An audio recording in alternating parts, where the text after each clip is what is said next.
In today's day and age, everybody and their mother knows whenever severe weather's on the horizon. Whether it's through official data from the Storm Prediction Center or the National Weather Service, a local television station, or simply the weather app on their phone, most people are prepared and take the proper precautions ahead of time when a significant weather outbreak is on the way. But this hasn't always been the case. Just 20 years ago, this was a much different one. A majority of the southern United States still didn't have a weather app on their phone. It seemed ridiculous because what are the actual chances of your home being impacted by a tornado? Pretty low, right? Well, usually yes. But on April 7th, 2006, this didn't necessarily remain true. In fact, the exact opposite was. What if I told you that on this day, certain portions of the country had a higher likelihood of their home being impacted by a tornado than to not be impacted by a tornado? That has to be impossible, right? Surely there's an error in the forecast, right? Well, the cold hard answer is no. You see, the Storm Prediction Center has 7 different categorical outlook probabilities they can issue when forecasting tornadoes. On a day where a brief, isolated tornado can't be ruled out in a localized area, they might issue a 2% tornado probability. If the threat becomes a little more widespread, then perhaps a 5% tornado probability will be issued. When the potential for a localized tornado outbreak is in play, a 10% or 15% tornado risk probability will likely be put in play. On the day of some of the most extreme and catastrophic tornado outbreaks, the SPC might issue a 30% hatch tornado risk, like during the March 15th, 2025 Dixie Alley tornado outbreak that brought numerous intense, long-tracking tornadoes to portions of Mississippi and Alabama, or sometimes even a 45% hatch risk, which was the probability that was issued during the April 27th, 2011 tornado outbreak, the largest severe weather event of all time. And those are all the probabilities that the Storm Prediction Center have ever issued while forecasting for a severe weather event. Except for on one occasion, that being April 7th, 2006. On this day, a synoptic setup so extreme was in play that even meteorologist Christopher Broyles, one of the greatest forecasters of all time, felt the need to issue the highest categorical tornado probability possible, the 60% risk. The event had the ceiling to potentially be a once-in-a-millennium type event, but it didn't hit that mark when it came to the actual results. In fact, it didn't even come close. Like seriously, not in any way, shape, or form. But what we did end up saying was still a significant tornado outbreak that left dozens dead, over 150 people injured, and thousands without homes. In this video, we're going to be discussing this event, why it flopped so hard, how it looked so impressive in the first place, and documenting the horrors of what happened in Dixie Alley on that night. This is the story of the April 7th, 2006 tornado outbreak. Enjoy.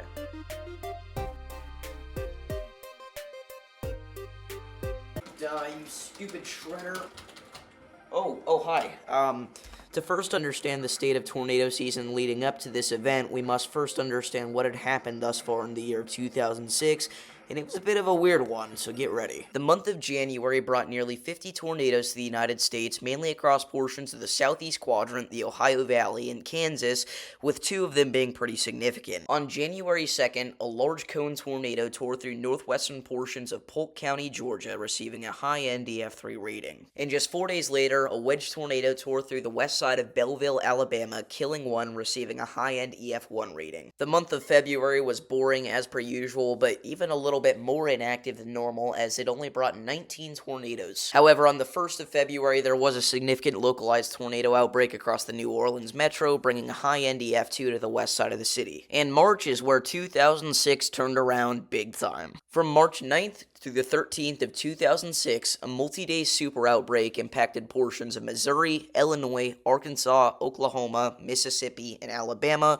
bringing over 100 tornadoes, killing over 10, and bringing some of the most significant tornadoes of the decade. The most significant one being the Paris-Monroe City, Missouri F4 that tore through portions of north-central Missouri, causing extreme damage to homes and businesses.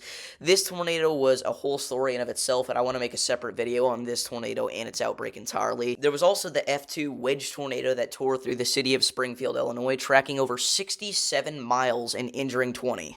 And the beginning of April continued 2006's active stretch of significant severe weather with multiple outbreaks that we're about to mention. The first week of 2006 obviously being before the April 7th event, what we're going to be discussing in this video. On April 2nd, 2006, a high-end tornado outbreak impacted portions of the Mississippi Valley. The most significant tornadoes of the event came from portions of northeast Arkansas, the Boot Heel of Missouri, and northwest Tennessee, where multiple deadly, violent EF3 tornadoes impacted portions of those states. There was also a high-end F2 tornado that impacted the east side of St. Louis, killing 1 and injuring 11. And then just one day before the outbreak that we're going to be discussing for the rest of this video, on April 6, 2006, a high risk of severe weather was issued by the Storm Prediction Center for portions of eastern Kansas and southeastern Nebraska. This event, similar to the day after, was mostly a bust. However, a photogenic F2 tornado did impact the town of Hanover, Kansas in the evening time hours of the day. So while the 2006 tornado season had been pretty active up to this point, it hadn't been super intense for portions of Dixie Alley. It was mainly focused on the Midwest and the Central Plains.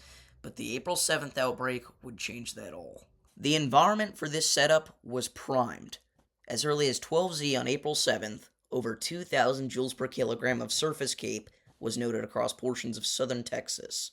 These values would of course grow throughout the day, eventually reaching their maximum across portions of southwest Tennessee at nearly 4,000 joules per kilogram of surface CAPE around 19Z. Another enhanced area of CAPE values would be noted across the Ohio River Valley, enhancing the tornado threat even further north. These values would continue to grow until 0Z, where eventually things would settle down due to a lack of daylight heating. However, enhanced CAPE values were still noted throughout the nighttime hours across far northern Louisiana and central Mississippi. Wind shear was absurd, to be quite frank. At the 500 millibar level, nearly 90 to 95 knots of wind shear was noted across portions of eastern Arkansas, western Tennessee, and southern Kentucky. For reference, usually about 40 knots of wind shear is what is required for the development of severe thunderstorms and tornadoes, and we had over double that.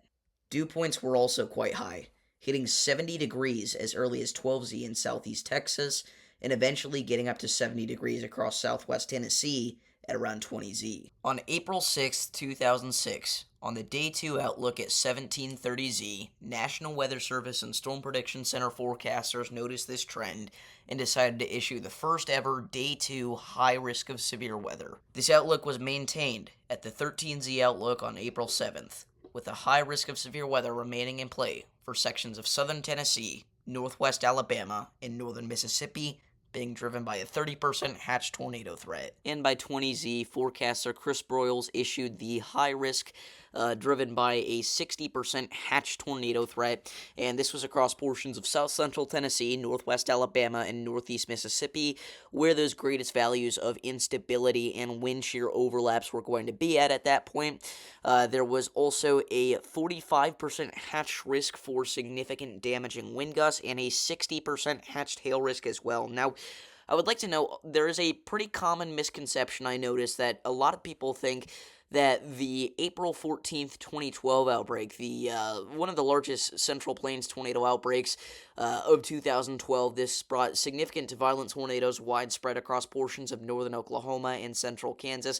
A lot of people think that that outlook was a 60% hatch tornado threat on day 2, and then it got downgraded to a 45% hatch tornado risk by day 1, and that is actually not the case. A lot of people think that this was a 60% hatch tornado risk on day 2, and that's actually not true. This was, if we look at the bottom left, you'll see it says SPC Day 2 Probabilistic Outlook. So this was the maximum outlook in general. It's like how, now on the day 4 through 8 outlooks, you'll see those 15% and those 30% risks. It's kind of like that. It's not a 15% or a 30% tornado risk, but a severe weather threat in general, either driven by damaging winds, large hail, or tornadoes. And again, this was still a significant outbreak with a 45% hatch tornado risk on day 1, but I just wanted to clear this up. This was not a 60% hatch tornado risk, because even people like Ryan Hall have made the mistake on stream before by saying that this was a 60% hatch tornado risk, and it was not. 999... 1,000. Hey, how's it going, guys? So now that we've discussed the past tornado threats in the year of 2006, the outbreaks themselves, and the environment for this one, we're going to be beginning to discuss the actual tornadoes that occurred on this day. But let me get back to my lift, man. 9,999, 10,000. You're still... What are you still doing here? Oh, yeah.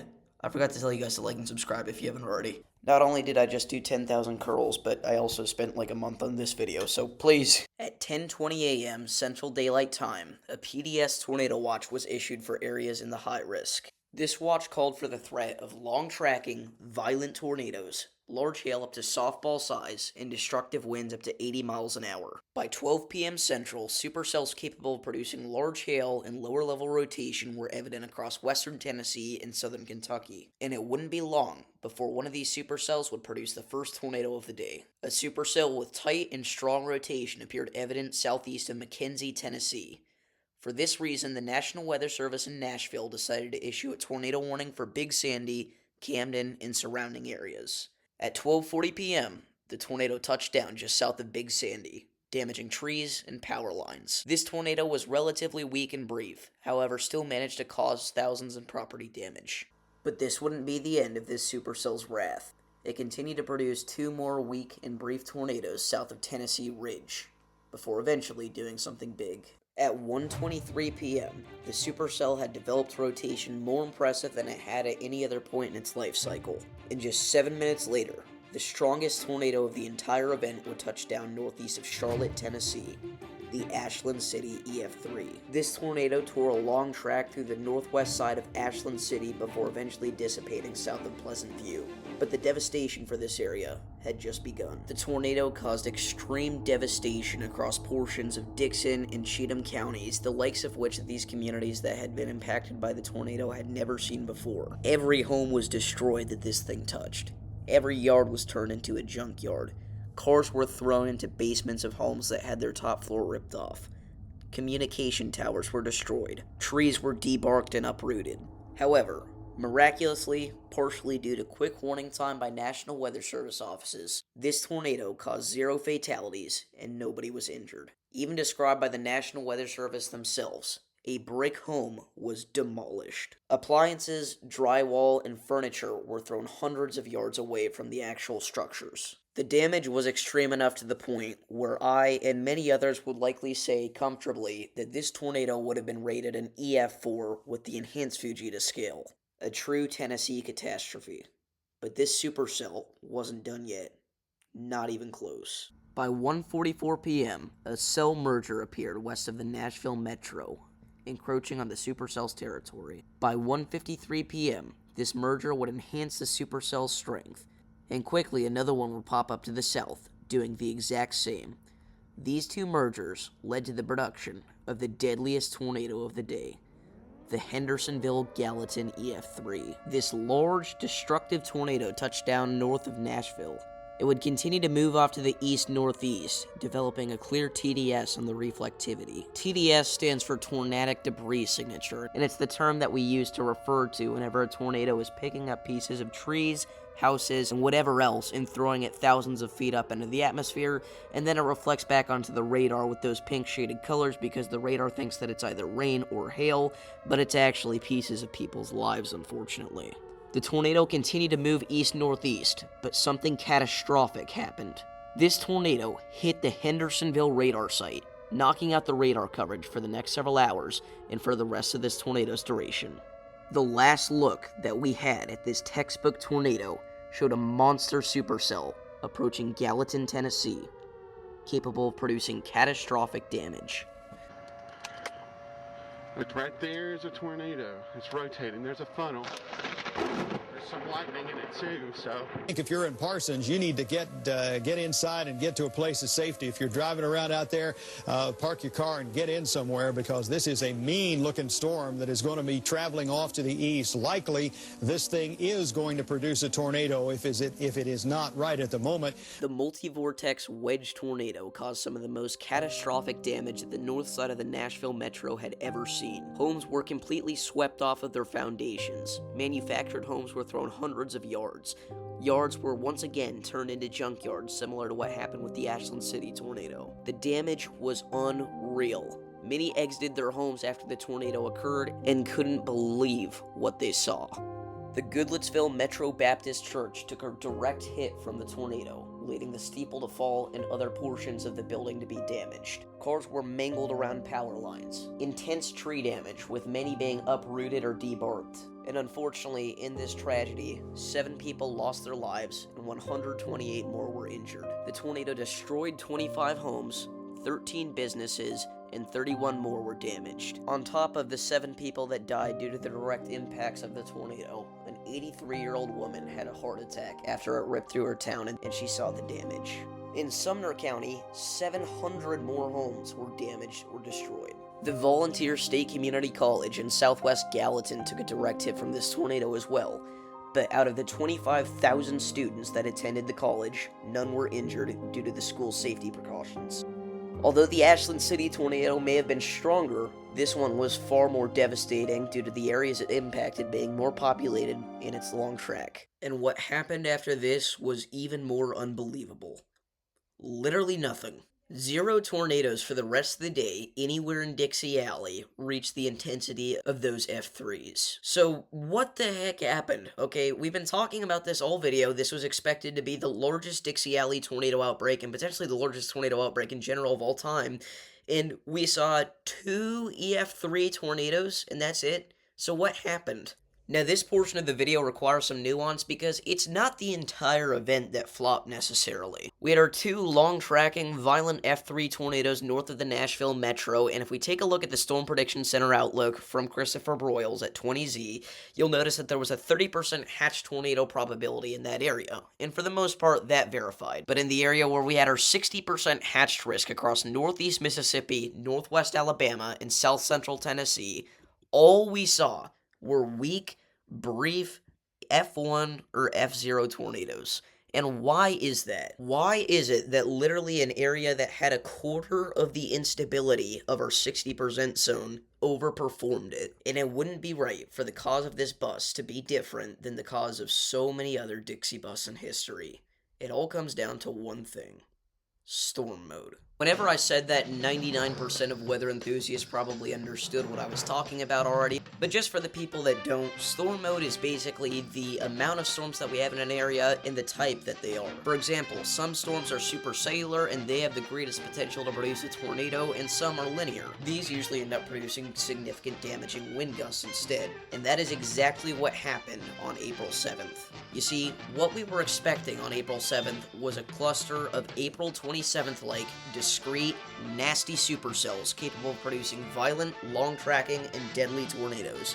But that all flopped due to the fact that these storms were too close to each other to take advantage of their own environment and produce. I do want to note, though, the environment for this event absolutely did perform, and that's evident in the fact that we still had 56 tornadoes, even with virtually an entirely linear mode of storms. So the fact that this big old QLCS/low-end derecho event ended up producing 56 separate tornadoes kind of points to the fact that, hey, that 60% hatch risk would have been warranted, and it would have even performed most likely if we had a discrete mode. Now, people were absolutely livid with the SPC that they made this 60% hatch call, saying that this could have been the tornado outbreak of a generation, and it wasn't even close.